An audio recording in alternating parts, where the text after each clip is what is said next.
Dulu saya pernah berjumpa dengan seorang pemuda, telinga dia pakai anting subang. Lalu kemudian saya tengok banyak tato. Saya tanya, macam mana cerita awak bertaubat dulu? Mak saya meninggal, tak apa. Lepas tu saya tegak di tepi kubur. Macam mana yang menolak saya dari belakang, masuk saya ke dalam. Masa masuk itulah terasa sejuk di kaki, datang rasa takut saya. Nah, makanya kalau ada orang yang sudah itu bagi tazkirah, bagi nasihat tak juga, nanti ada orang meninggal, bawa dia agak dekat, senggolkan sedikit. Tak terasa saya ini sudah 8 kali datang ke Kuala Lumpur. Awal-awal sekali 2014, 2015, 16, 17, 18, 19, 20. Sudah kali yang ke-7. Saya datang setahun sekali saja, setiap bulan Februari. Bulan Februari datang. Rupanya dah yang ke-7 kali. Bulan Februari. Ini saya bagi tahu supaya kita semua faham. Saya datang bulan Februari, supaya tak datang balik.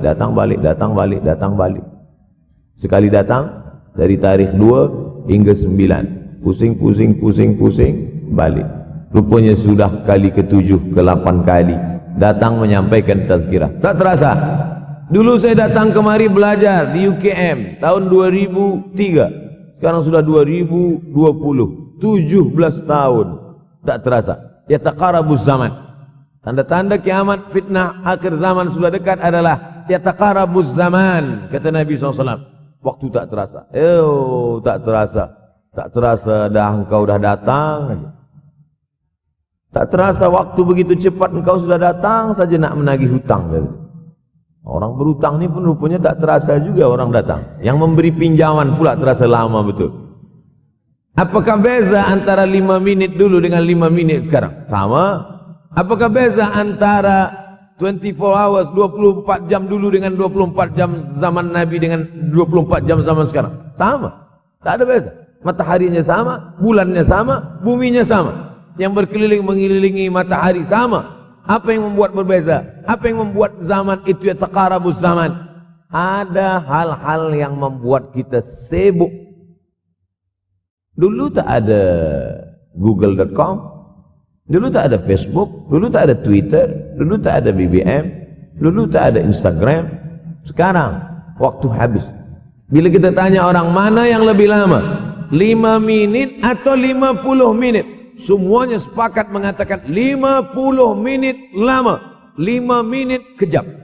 Saya tanya 2 kali, pelajar-pelajar, penuntut-penuntut, mana yang lebih lama, 5 minit atau 50 minit? Semuanya berkata 50 minit lebih lama daripada 5 minit. Lepas tu saya balik, mana yang lebih lama? 5 minit menunggu azan maghrib bulan puasa, 50 minit status FB, Instagram. Oh, lebih lama 5 minit menunggu azan maghrib. 5 minit menunggu azan maghrib bulan puasa macam-macam mati jam. 50 minit hilang waktu tak terasa. Itu menunjukkan hadis Nabi itu.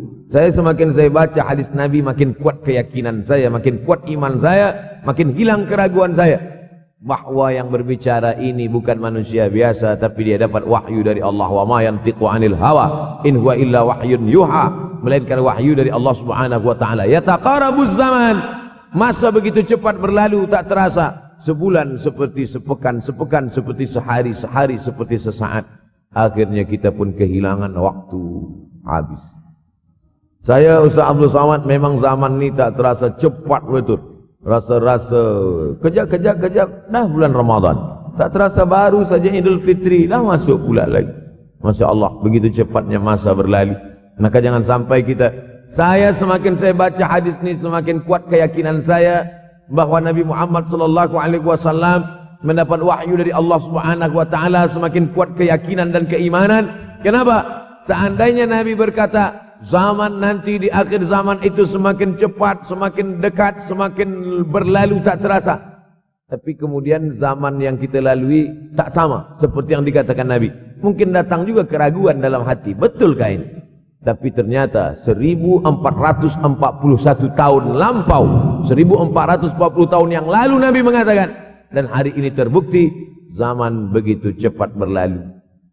Masya Allah, tabarakallah. Hari inilah ditemukan internet, hari ini datang television, hari ini datang WhatsApp, hari ini datang yang melalaikan kita daripada Allah Subhanahu wa ta'ala. Sehingga waktu datang sembang-sembang, cerita-cerita, tengok ini, update ini, tulis ini, tengok ini, pandang ini. Habis waktu berlalu. Padahal waktu inilah yang akan ditanya oleh Allah Subhanahu wa ta'ala. 6 kali Allah bersumpah demi waktu. Terbit fajar. Wal fajri wa layalin nashr. Masuk waktu subuh. Was subhi idza tanaffas. Masuk waktu duha. Wad duha wal laili idza saja. Masuk waktu siang. Wan nahari idza tajalla. Masuk waktu asar. Wal asri innal insana lafi khusr. Masuk waktu malam. 2 kali Allah bersumpah demi waktu malam. Wal laili idza saja. Wal-laili idza yaghsha. Kenapa hadis ini yang Ustaz bahaskan? Kami nak mendengar hadis tentang Dajjal dah lahir atau belum? Dajjal dah hadir. Mana bukti Dajjal dah hadir? Kurma bisan tidak lagi berbuah. Bila kurma bisan tidak berbuah, Dajjal dah nak datang. Kurma bisan sekarang sudah berkurang, tak berbuah. Lalu kemudian apa lagi? Ain Zuhar, mata air dari Ain Zuhar sudah kering. Sudah kering. Oleh sebab itu, tapi manakala dulu datang Habib Umar bin Hafiz, saya hadir majelis itu, adalah seorang bertanya, Habib, ya, Imam Mahdi dah lahir atau belum? Saya tengok, Habib menjawab, sepertinya dia macam tak suka pertanyaan. Kata dia, kita tak perlu mencari-cari dia dah lahir atau belum, kampung dia di mana, dia lahir di hospital mana, dia tak perlu. Yang perlu kita siapkan adalah iman dan takwa pengetahuan kita, supaya kita jangan sampai terkecoh, supaya kita boleh membezakan mana hak, mana batil, mana betul, mana salah, mana lurus, mana bengkok, mana hitam, mana putih. Sehingga dengan istiqomahnya kita beribadah ini, kita boleh membezakan mana Al-Masih yang original, yang asli, mana Al-Masih Ad-Dajjal. Makanya tadi sebelum salam kita berkata, Allahumma inni a'udzubika min azabi jahannam, wa min azabil qabri, wa min fitnatil mahya wal mamat, wa min syarri fitnatil masihid Dajjal. Membaca, menghafaz 10 ayat di awal surah Al-Kahfi. Siapa yang menghafaz 10 awal ayat, hadis lain mengatakan 10 akhir, 10 awal 10 akhir, elok dua-duanya. Tapi Masya Allah, tabarakallah, anak-anak kita yang pakai jubah, pakai sorban putih ini, daripada tahfiz Quran, mereka tidak hanya menghafaz 10 awal 10 ujung, dari awal sampai ujung dia hafaz, 30 juzuk dia hafaz. Mudah-mudahan anak-anak kita penghafaz Al-Quran. Allahumma ja'al abna'ana wa banatina min huffazil Quran wal hafizat. Jadikan anak-anak kami menjadi para penghafaz Al-Quran, ya Allah, supaya selamat dia daripada fitnah Al-Masih Ad-Dajjal. Tapi saya pilihkan hadis tentang yang 5 ini. Dengan 5 ini kalau kita amalkan, insya Allah Allah akan selamatkan kita dari fitnah akhir zaman ini. Yang pertama, manfaatkan waktu, kerana waktu di akhir zaman ini yataqarabuz zaman. Kerana waktu semakin dekat tak terasa, hilang, berlalu. Maka isilah waktu ini dengan ibadah, ibadah, ibadah. Jangan sampai ada waktu yang kosong. Duduk sejenak kosong berselawat. Allahumma salli ala sayyidina Muhammad wa ala ali sayyidina Muhammad. Allahumma salli ala sayyidina Muhammad wa ala ali sayyidina Muhammad. Sempat-sempatkan ambil wuduk, solat duha walau 2 rakaat. Sempat-sempatkan sebelum tidur malam solat witir 3 rakaat, supaya tidur kita sentiasa dalam wuduk dan kita sempat solat witir. Andai mati kita malam itu, insyaallah mati dalam keadaan husnul khatimah. Usolli sunnatal witri 3 rakaatin lillahi ta'ala. Nanti malam jaga tidak witir lagi, hanya tahajud saja. Sempat-sempatkan solat tahajud. Elok amat sangat baik solat wuduk 2 rakaat. Usolli sunnatal wuduk rakaatain lillahi ta'ala. Selepas solat wuduk, solat sunat taubat. Usolli sunnatat taubat rakaatain lillahi ta'ala. Selepas solat sunat taubat, solat sunat hajat. Usolli sunnatal hajat. Selepas itu barulah solat sunat tahajud 8 rakaat. Nak tambah lagi 10, 12, 14, elok, tak salah, karena dia tiada batasan. Adakah sahabat Nabi yang melakukan ini? Ada. Qatadah bin Nu'man, dari selepas Isya sampai azan subuh. Imam Ahmad bin Hanbal, dari selepas Isya sampai azan subuh.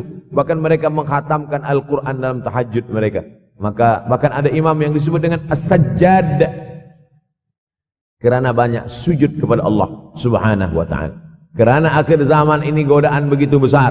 Dulu orang tengah malam tahajud, jam 2 malam, jam 3 malam dia bangun. Kerana dia membaca hadis sab'atun yudhilluhumullah. Ada 7 golongan yang mendapatkan naungan Allah. Yauma la dhilla illa dhilluh. Hari itu tak ada naungan kecuali naungan Allah. Rajulun, ada seseorang. Zakarallah, dia berzikir mengingat Allah. Khalian di tengah malam, tak ada manusia. Fafadat ainahu, menetes air mata. Maka yang pertama ini, jangan sampai kita kehilangan waktu. Kerana waktu, al-waktu kasaif. Waktu ini seperti pedang. Illam taqta'hu qata'aka. Kalau tidak kau patahkan dia. Kalau kau dapat pedang, patahkan. Sebab kalau tidak kau patahkan, dia yang akan memotong engkau, mematahkan tulang-tulang engkau. Waktu ini kalau tidak kita manfaatkan, kita akan ditanya tentang waktu kemana saja waktu yang sudah kau pakai. Inna sam'a, pendengaran, wal basar, penglihatan, wal fuad, hati, kullu ulaika kana anhu mas'ula. Semua akan disoal, semua akan diminta tanggungjawab di hadapan Allah. Kemana waktu yang sudah aku bagi dulu engkau pakai? Yang pertama nanti ditanya, la tazulu qadama 'abdin yaumal qiyamah. Kaki anak Adam tidak akan bergeser, tidak akan beralih dari tempat tegaknya pada hari kiamat hatta yus'al, sampai dia disoal, sampai dia ditanya. La tus'alunna yauma idzin 'anin na'im.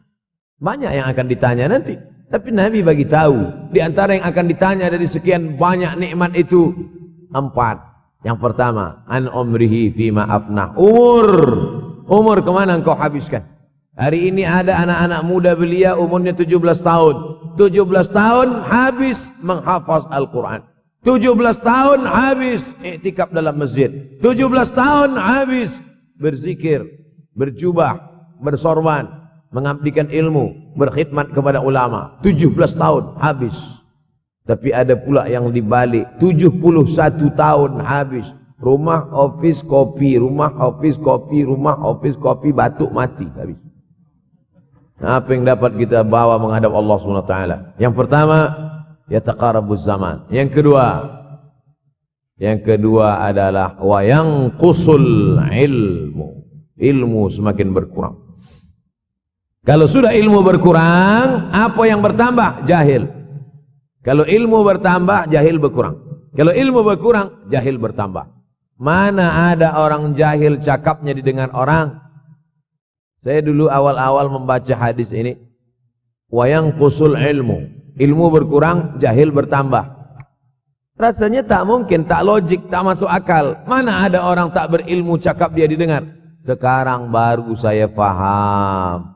Dulu orang tak berilmu ditinggalkan orang. Sekarang orang tak berilmu, asal dia pandai berbicara, dia akan didengar orang. Bahkan orang jahil pula punya channel. Apa namanya? Jahil.com. Orang jahil punya channel. Banyak pula follower dia daripada follower kita. Banyak pula viewer dia daripada viewer kita. Sebab apa? Sebab yang menyaksikan tiada berilmu, yang berbicara tiada ilmu. Oleh sebab itu maka kita galakkan menuntut ilmu di majlis-majlis ilmu. Untuk apa Abdul Somad sudah berumur 43 tahun pun masih pergi juga lagi ke Sudan belajar? Apa yang nak dicari ini? Tak lain tak bukan, mudah-mudahan kita termasuk orang yang sampai akhir hidupnya mencari ilmu, insyaAllah. Saya datang kemari bukan niat mengajarkan ilmu. Saya datang ke Malaysia tetap niatnya belajar mencari ilmu. Man salaka tariqan, siapa yang melangkahkan kaki melalui suatu jalan, yaltamisu fihi ilman, siapa yang melalui suatu jalan niatnya untuk mencari ilmu, sahalallahu lahu bihi tariqan ilal jannah, dimudahkan Allah jalannya menuju surga. Innallaha la yantazi'ul ilma intiza'an. Innallaha la yanzi'ul ilma intiza'an. Allah kalau mencabut ilmu, bukan macam mencabut pokok kayu dari tanah. La yantazi'ul ilmu intiza'an. Allah tidak mencabut ilmu macam mencabut pokok kayu dari tanah hingga ke akarnya, tidak. Lalu bagaimana ilmu ini dicabut? Biqabdil ulama. Dengan matinya ulama, maka habislah ilmu. Meninggal Imam Syafi'i, berkurang ilmu. Meninggal Imam Nawawi, berkurang ilmu. Meninggal Imam Fulan, berkurang ilmu. Maka yang hadir adalah al-juhala.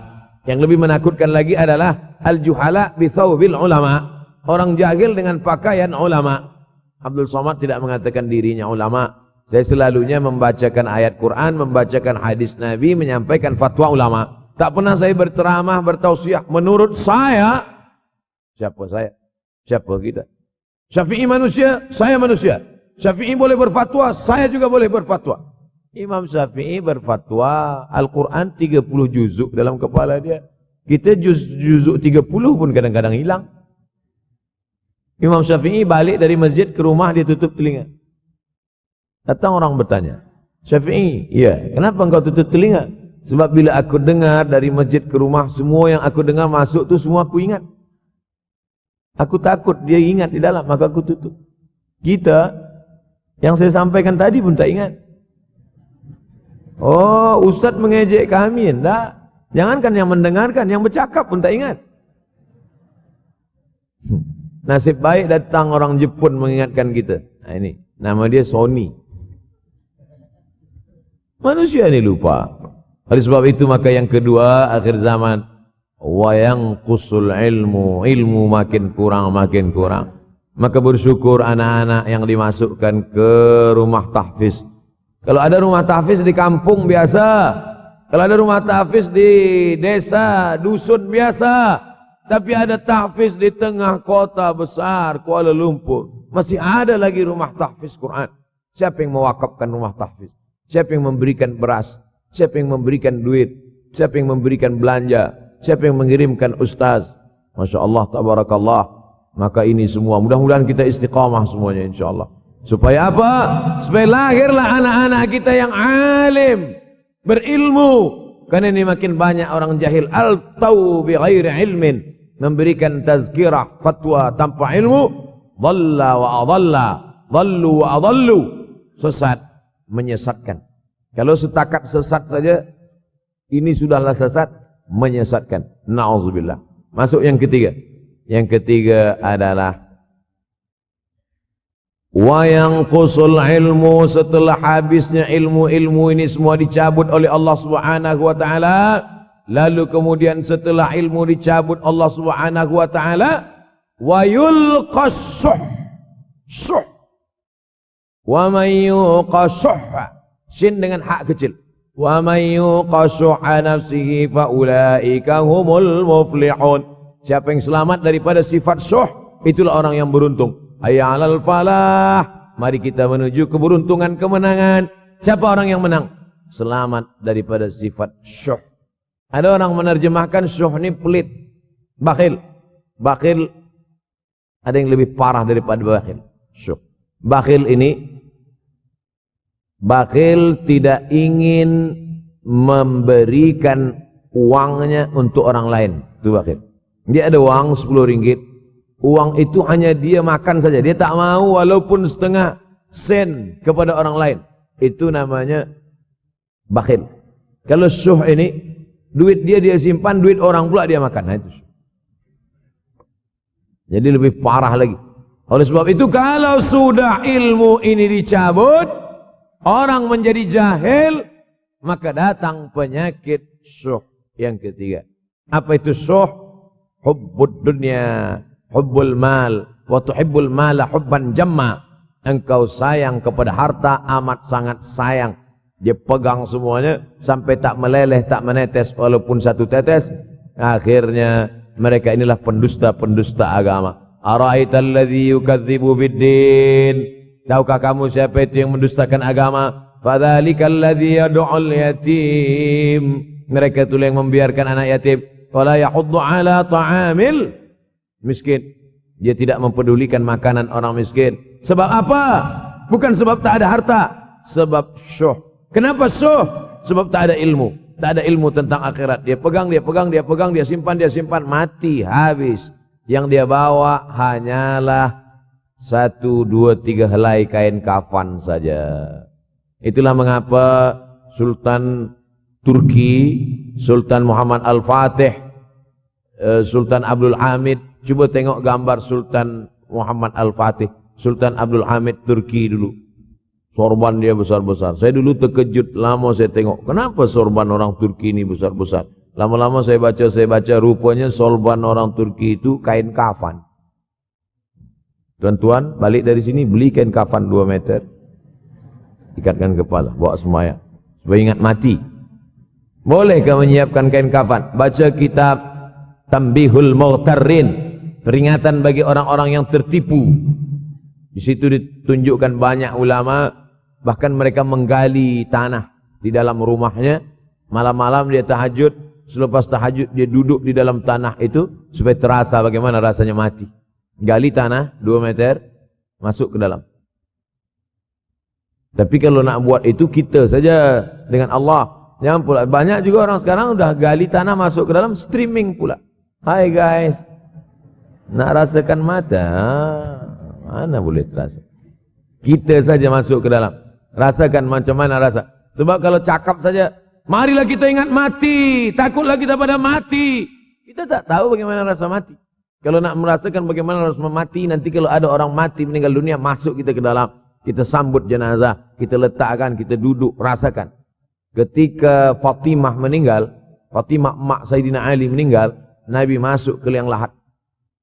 Masuk Nabi ke liang lahat, Nabi berdoa di dalam. Ketika Utsman bin Maz'un meninggal, Nabi masuk ke dalam. Nabi pegang jenazah Utsman bin Maz'un, meleleh air mata Nabi turun ke misai, turun ke janggutnya, turun menetes sampai ke bawah.